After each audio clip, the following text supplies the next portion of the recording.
உணவை வீணடிக்காதீர்கள்.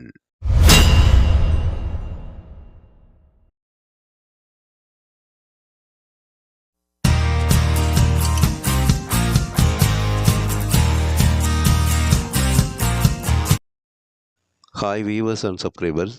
சாப்பிட திரும்ப திரும்ப சாப்பிட்டுட்டே இருக்கிற மாதிரி திகட்டாத அளவுக்கு ஒரு அருமையான சாம்பார் சாதம் செய்கிறோம். இந்த சாம்பார் சாதம் செய்கிறதுக்கு முன்னாடி நம்ம சேனலை சப்ஸ்கிரைபர் பண்ணிக்கோங்க. பக்கத்தில் இருக்க பெல் ஐகானை ப்ரெஸ் பண்ணிக்கோங்க.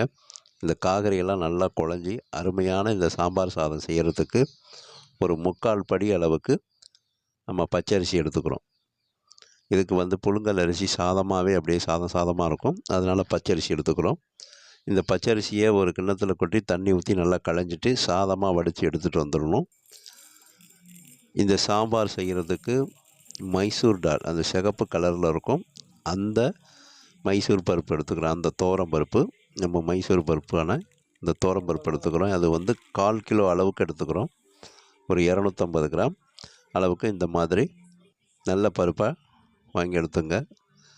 இதை நம்ம கிண்ணத்தில் போட்டு அது முழுந்துற அளவுக்கு தண்ணியை ஊற்றி இதை நல்லா களையணும். அப்படியே நல்லா களைஞ்சிட்டு இதை பயன்படுத்தணும். இந்த மாதிரி தண்ணி ஊற்றிடுங்க. தண்ணி ஊற்றி இதில் எந்த பருப்பில் சாயம் எதுவும் போட்டிருக்காங்களாலும் உங்களுக்கு தெரிஞ்சு போயிடும். அதனால் இது நல்லா இது மாதிரி களைஞ்சிட்டு, இது சூப்பராக நல்ல பருப்பு, நல்லா பார்த்திங்கன்னா சுத்தமாக இருக்குது. இப்போ இந்த மாதிரி அதை ஒரு களைஞ்சிட்டு இந்த மாதிரி இருக்கும். இதில் இருக்க அழுக்கு தூசி எல்லாமே போயிடும். இதை அப்படியே நம்ம குக்கரில் எடுத்துக்கிறோம். இந்த 1/4 கிலோ பருப்பையும் களைஞ்சி குக்கரில் எடுத்து வச்சுருங்க.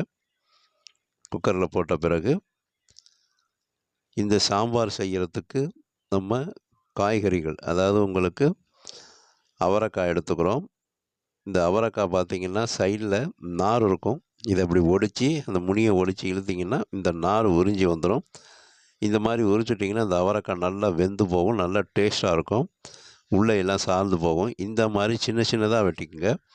ஏன்னா இந்த அவரைக்காயெல்லாம் நம்ம வேக வைக்கும்போது நல்லா குழஞ்சிரும். காய்கறி இந்த மாதிரி பிடிக்காமல் இருக்கிறவங்க அந்த சாம்பார் சாதத்துலேருந்து எடுத்து வைப்பாங்க. இந்த மாதிரி சின்ன சின்னதாக வெட்டி அந்த தோரம் பருப்பில் சேர்த்துங்க. நான் ஒரு அவரைக்காய் தான் போட்டிருக்கேன். இதே போல் பீன்ஸை எடுத்து இப்படி ஒடிச்சிங்கன்னா 2ஆக ஒடியும். முத்தினிச்சின்னா உடஞ்சி நார் மாதிரி இழுத்துக்கிட்டு வரும். அந்த மாதிரி இல்லாமல் நல்ல இளம் பீன்ஸாக உங்களுக்கு ஒரு 3 பீன்ஸு இந்த மாதிரி சின்ன சின்னதாக வெட்டி போட்டுருங்க. சின்ன சின்னதாக வெட்டி போட்டுருங்க.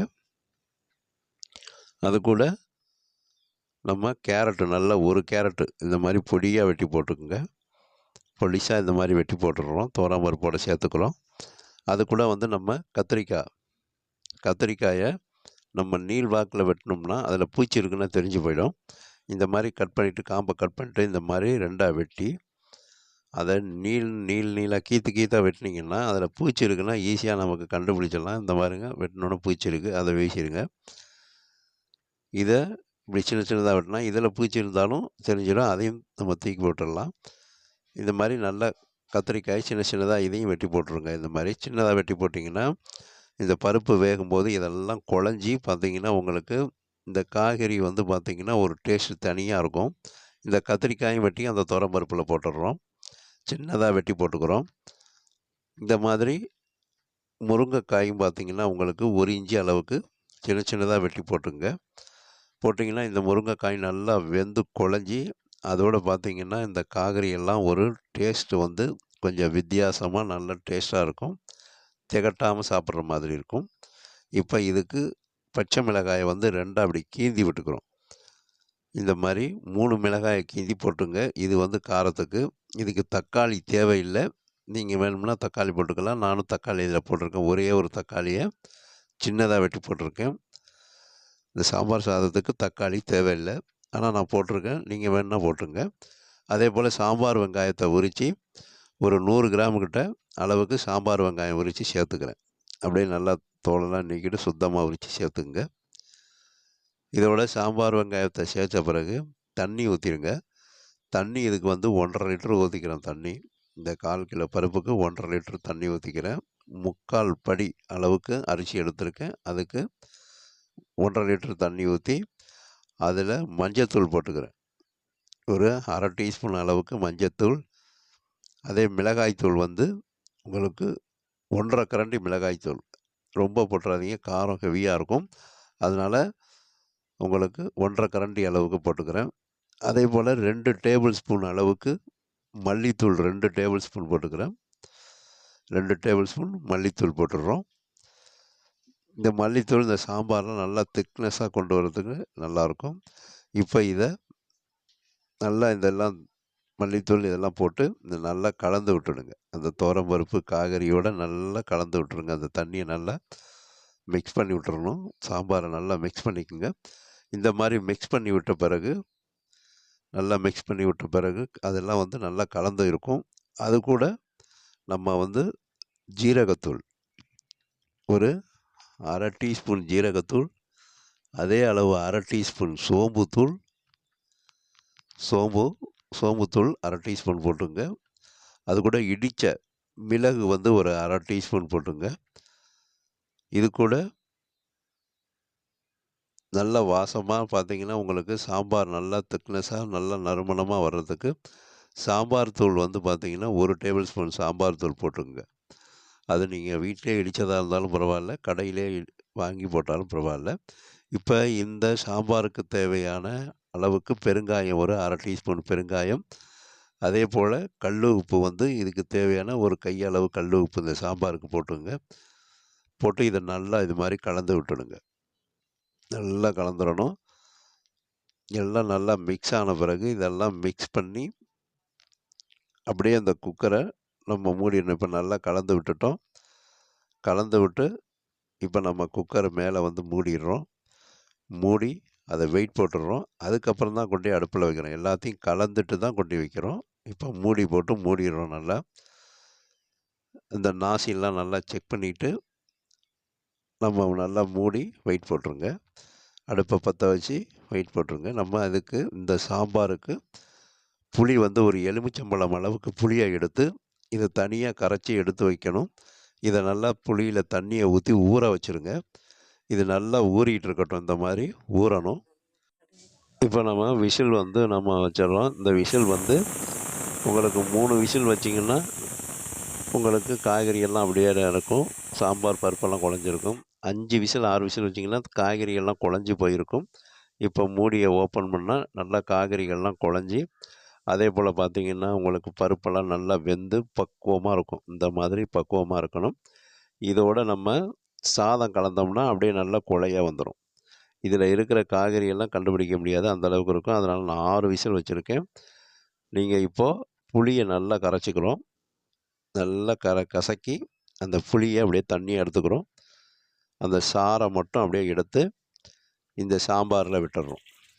அதில் எதுவும் விதையெல்லாம் விழுந்துடாமல் வடிகட்டிக்கிட்டு கையாலேயே வடிகட்டி நம்ம இந்த சாம்பாரில் விட்டு இதை நல்லா கொதிக்க விட்டுறணும். நல்லா கொதிக்க விடணும். இந்த புளியோட பச்சை வாசம் போகணும். அந்த அளவுக்கு இதை கொதிக்க விட்டுருங்க. நல்லா கொதித்து வந்த பிறகு நம்ம வடித்து வச்சுருக்க பச்சரிசி சாதத்தை இந்த சாம்பாரில் சேர்த்துக்கிறோம்.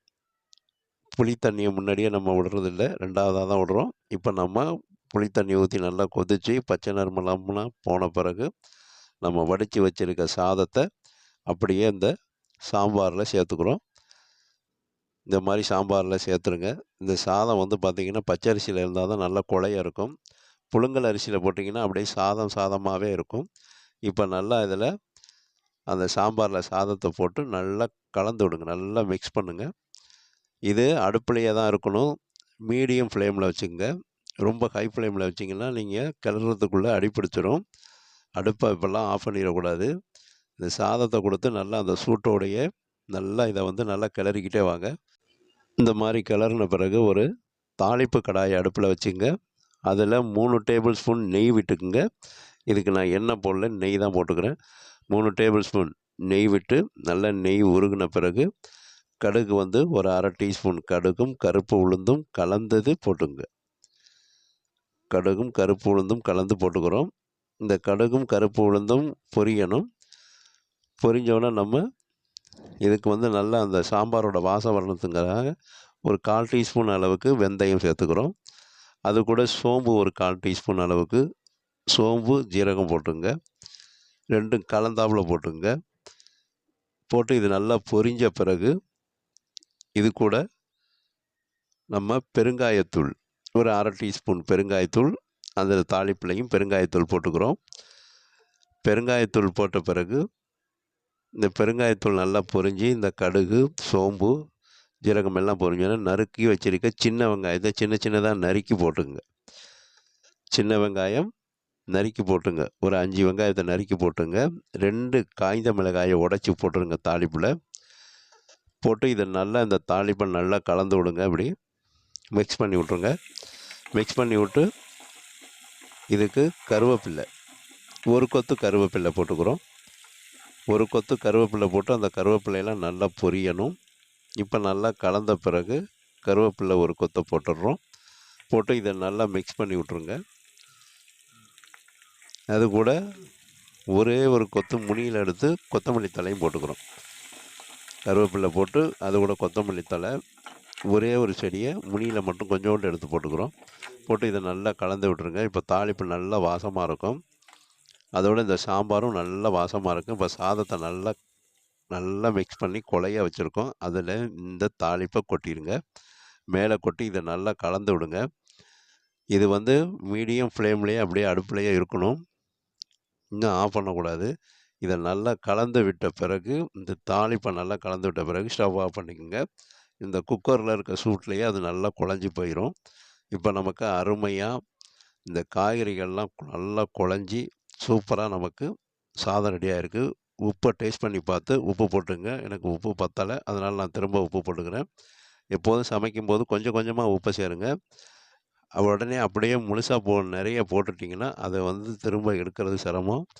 இந்த மாதிரி கொஞ்சம் கொஞ்சமாக போட்டிங்கன்னா உங்களுக்கு கரெக்டான பதத்துக்கு உப்பு இருக்கும். இந்த உப்பை போட்டு இப்போ நல்லா மிக்ஸ் பண்ணி விடுங்க. இந்த குக்கரில் இருக்க சூட்லேயே இது நல்லா குழஞ்சி பார்த்தீங்கன்னா அருமையாக சூப்பராக நமக்கு சாம்பார் சாதம் ரெடி ஆகிடுச்சு. சாப்பிட சாப்பிட சாப்பிட்டுக்கிட்டே இருக்கலாம், அந்த அளவுக்கு டேஸ்ட்டாக இருக்கும். இந்த மாதிரி அதை அலங்காரம் பண்ணி நீங்கள் பரிமாறினீங்கன்னா அப்படியெல்லாம் விரும்பி சாப்பிடுவாங்க. சாப்பிட்றதுக்கு அப்படியே வெண்ணெய் மாதிரி உங்களுக்கு அந்த சாம்பார் சாதம் அவ்வளோ டெலிஷியஸாக இருக்கும்.